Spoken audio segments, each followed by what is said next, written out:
चुनाव आयोग की घोषणा के मुताबिक फिलहाल झारखंड और महाराष्ट्र में असेंबली चुनाव हो रहे हैं। उत्तर प्रदेश में कुछ बाई इलेक्शन, कुछ सीटों पे 9 सीटों पे चुनाव हो रहा है। तो हमारी जो कॉन्स्टिट्यूएंट पॉलिटिकल पार्टीज है, जो राजनीतिक दल है, जैसे मैं महाराष्ट्र में हूँ, तो हमने महाराष्ट्र स्तर पर एक 10-11 पार्टियों का लोकल लेवल का, स्टेट लेवल का गठबंधन बना के महाराष्ट्र की कुल 288 असेंबली की सीटें हैं, तो 288 सीटों पर हम लड़ने जा रहे हैं। नॉमिनेशन वहां करने का समय अभी तक 29 तक है, क्योंकि बाकी स्टेट का अलग है। झारखंड में हमारे कुछ साथी है, वो अपना इस इलेक्शन में उपस्थिति दर्ज कराएंगे, और उत्तर प्रदेश में भी हमारे यहाँ यादव जी बैठे, उनके पार्टी के एक साथी है, हमारे राष्ट्रीय शोषित समाज दल के पार्टी के उम्मीदवार है। तो उत्तर प्रदेश में भी बाई इलेक्शन में और महाराष्ट्र में असेंबली इलेक्शन में हमारे गठबंधन के साथी पार्टिसिपेट कर रहे हैं। अगर यूपीए और एनडीए हमारे हकों की बात करता तो हम उसमें शामिल होते। उसमें हमारे हक और अधिकार की बात ही नहीं है। इसीलिए एक अल्टरनेट पॉलिसी और अल्टरनेट प्रोग्राम और एक अल्टरनेट पॉलिटिक्स, ये जरूरी है। और ये बीबीए के माध्यम से आपको अल्टरनेट पॉलिसी, प्रोग्राम और पॉलिटिक्स, ये तीनों की रचना करके जो भारत की राजनीति 2 धड़ों में बट चुकी है और सीमित हो चुकी है। एक धड़ा कांग्रेस ले रहे, दूसरा धड़ा बीजेपी ले रहे, लेकिन ये दोनों धड़े देश के बहुजनों के साथ न्याय नहीं कर सकते।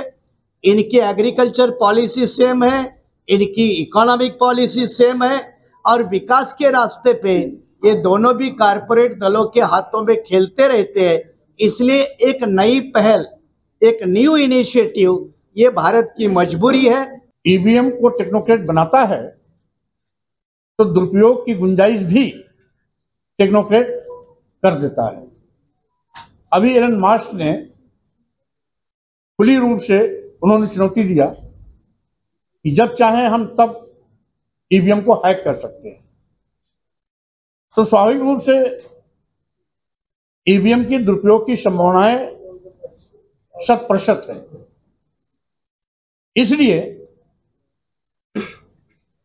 भारत जैसे विशाल लोकतांत्रिक देश में ईवीएम मशीन के माध्यम से नहीं, अपितु डायरेक्ट वोटिंग के माध्यम से होनी चाहिए, जिससे कि सही मायने में जनादेश का मूल्यांकन किया जा सके। मेरी मान्यता है, और हम समझते हैं जितने भी यहाँ पर राजनीतिक पार्टियां बैठी हैं, वो सब चाहती हैं कि पूर्व में जो वोटिंग व्यवस्था थी उसे बहाल किया जाए और ईवीएम के माध्यम से वोटिंग करना बंद कराया जाए। जब हम समतामूलक समाज बनाने की बात करते हैं, बाबा साहब डॉक्टर अंबेडकर के सपनों का भारत बनाने की बात करते हैं, मानवर कांस्याम के सामाजिक परिवर्तन आंदोलन की बात करते हैं, तो स्वाभाविक रूप से 100 में 90 शोषित हैं, 90 भाग हमारा है। हम इस फार्मूले के तहत अनुसूचित जाति, अनुसूचित जनजाति और पिछड़ों को सम्मान स्वाभिमान के साथ खड़ा करेंगे, क्योंकि हिंदू के नाम पर अनुसूचित जाति, अनुसूचित जनजाति और पिछड़ों का वोट तो लेते हैं, लेकिन सत्ता में आने के बाद अगर सही मायने में अनुसूचित जाति, अनुसूचित जनजाति और पिछड़ों को ये हिंदू मानते तो इनका आरक्षण खत्म नहीं करते, इनके सिर पर खड़े होकर पेशाब नहीं करते, शरीर में मलमूत्र लेप करके उसका उपहास नहीं करते, झांसी में एक दलित का सिर मुड़ा करके गांव में नचाया गया, पेट पर उल्टा टांगा गया, बेइज्जत किया गया। इसके पहले अभी इसी उत्तर प्रदेश में, हम उत्तर प्रदेश की बात कर रहे हैं, 1 महीने के अंदर 2 दर्जन से ज्यादा अनुसूचित जाति और अनुसूचित जनजातियों की हत्या की गई, और हत्या करने वाले एक वर्ग विशेष के। क्या जब ये हत्या करते हैं, आरक्षण खत्म करते हैं, हमारे साथ सौतेला व्यवहार करते हैं, अमानवीय व्यवहार करते हैं, तो उस समय हम इनको हिंदू नजर नहीं आते? इसका मतलब है हिंदू अनुसूचित जाति, अनुसूचित जनजाति और पिछड़ों के वोट पर डकैती डालने का एक फार्मूला।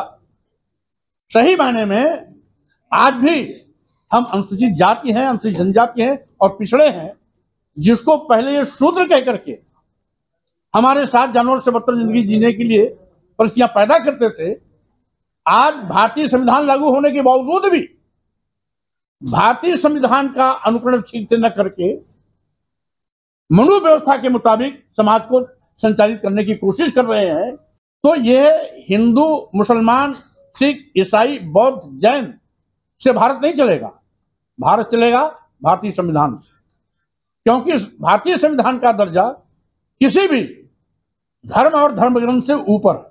अगर उसको सही लोग मिले तो फिर एक बार उसको पुनर्जीवित ताकत के साथ किया जा सकता है। यही तो इन्होंने कहा कि अब पॉसिबल है, हम बिलीव करते हैं कि हम फिर एक बार कर सकते हैं। यही तो हम बीबीए की भूमिका रख रहे हैं कि बीबीए ठीक है, SC ST के MP MLA है, लेकिन वो अगर कारीगर साबित होते तो हमें नया प्रयास करने की जरूरत नहीं होती। 131 मेंबर ऑफ पार्लियामेंट में पड़े हैं, शेड्यूल कास्ट के 84 है, ट्राइब के 47 है, बैकवर्ड के 137 है, मुस्लिम के 24 है। लेकिन अगर ये अपना काम ईमानदारी के साथ कर सकते थे तो हमें बीबीए की फिर जरूरत नहीं पड़ती थी। इसलिए ये कसूर बाबा साहब का नहीं है, बाबा साहब के विचारों के ऊपर चलने वाले लोगों की कमी जिनमें है उनका कसूर है। कि आजकल के पॉलिटिक्स के ज़माने में ट्रांसपेरेंसी और अकाउंटेबिलिटी की बातें होती है। आपने हमें ये सवाल पूछा, अच्छा किया, लेकिन ये सवाल मोदी जी को कोई कोविड के बारे में, कोविड PM फंड का क्या हुआ, ये आपने कभी उनको सवाल किया? वो तो हुक्मरान में बैठे हैं, भारत सरकार के पूरे बजट का कोई हिसाब किताब नहीं है, उसके बारे में इस देश में कोई सवाल नहीं करता। और अब जब हम नई शुरुआत कर रहे हैं फिर भी हम आपके सवाल का स्वागत करते रहते कि we believe in open functioning, transparent functioning and accountable functioning. आज के राजनीति का फोकस अब सेंट्रल पॉलिटिक्स के बजाय स्टेट पॉलिटिक्स के ऊपर ज़्यादा है। जितने जितने स्टेट्स यूनिट मजबूत रहते हैं तो सेंटर की राजनीति मजबूत होती है। और इसलिए हमारे जो पीछे सारे राजनीतिक दल के सम्मानीय अध्यक्ष बैठे हैं वो अपने अपने स्टेट में पकड़ बना के बैठे हैं, या भविष्य में और उसको मजबूत कराएंगे। फेडरल पॉलिटिक्स में राज्यों के यूनिट जितने मजबूत होंगे उतनी केंद्र की राजनीति मजबूत होगी। और इसी का प्रयास हम बीबीए के माध्यम से भी होगा कि एक तरफ से सेंटर की राजनीति हम मजबूत सफलता के साथ करें और स्टेट वाले हमारे राजनीतिक दल है उनको भी एक ताकत सारे माध्यम से देने के प्रदान करके उनको भी राज्यों के राजनीति में मजबूत करें।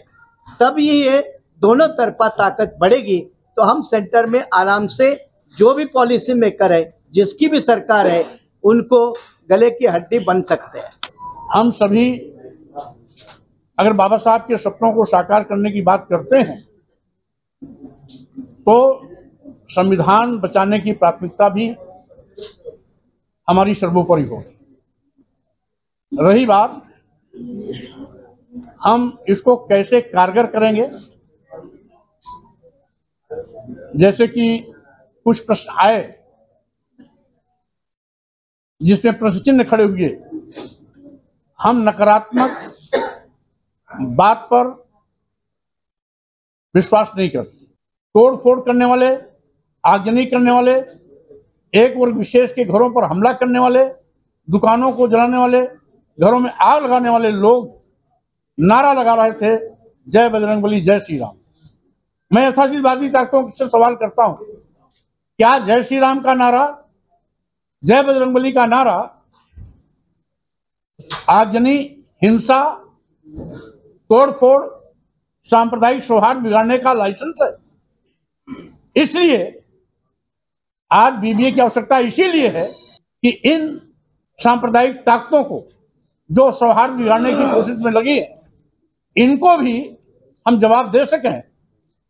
इसलिए इस देश के दलितों, आदिवासियों, पिछड़ों को सम्मान स्वाभिमान के साथ खड़ा करना आवश्यक है।